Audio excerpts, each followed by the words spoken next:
Hi అండి, welcome to కోవిదాస్ kitchen. ఈరోజు నేను హైదరాబాద్ డిజర్ట్ ఆప్రికాట్ డిలైట్ చేస్తున్నాను. దీనికి ముందుగా ఆప్రికాట్ని చిన్న చిన్న ముక్కలుగా కట్ చేసుకోవాలి. పక్కన ప్యారలర్గా స్టవ్ వెలిగించి దాంట్లో గిన్నె పెట్టి వాటర్ వేసి దానిలోకి ఈ ఆప్రికాట్స్ని వేసుకొని తగినంత స్వీట్ మీకు ఎంత కావాలో అంత వేసుకోవాలి. వేసుకున్న తర్వాత అది దగ్గరికి అయ్యే వరకు ఉడికించుకోవాలి. మరొక గిన్నెలో పాలు పోసుకొని దాన్ని కొంచెం బాయిల్ వచ్చే వరకు వేడి చేయాలి. వేరొక గిన్నెలో కస్టర్డ్ పౌడర్ ఉంటుంది కదండి, అది తీసుకుని దానిలో పాలు పోసి ఉండలు లేకుండా కలుపుకోవాలి.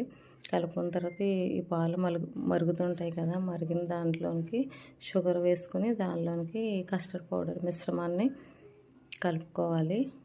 కలుపుకొని పక్కన పెట్టుకోవాలి. ఇప్పుడు ఆప్రికాట్స్ కొన్ని తీసుకొని మిక్సీ పట్టుకొని మిగతా వాటితో కలుపుకోవాలి. కలిపిన తర్వాత వేరే బౌల్లో cream, fresh cream, milk made sweetness కోసం వెనీలా ఎసెన్స్, ఈ 3 వేసుకొని కలుపుకోవాలి.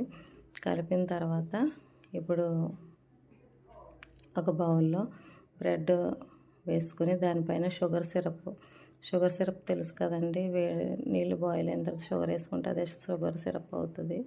దానిపైన ఆప్రికాట్ పేస్ట్ వేసుకోవాలి.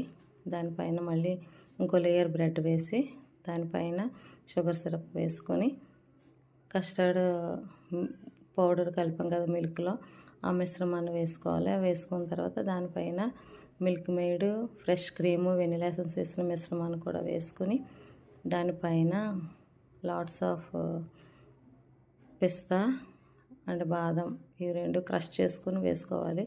ఫ్రిడ్జ్లో పెట్టుకుని తింటే చాలా టేస్టీగా ఉంటుంది. Thank you.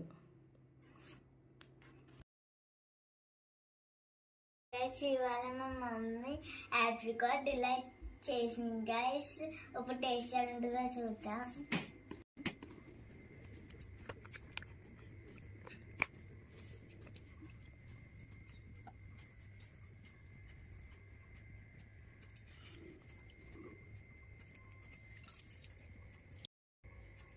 టేస్ట్ అయితే చాలా బాగుంది గైస్, మీరు కూడా ట్రై చేయండి. విన్నైతే లైక్ చేయండి, షేర్ చేయండి, సబ్స్క్రైబ్ చేసుకున్న వాళ్ళు మర్చిపోకండి. Thank you.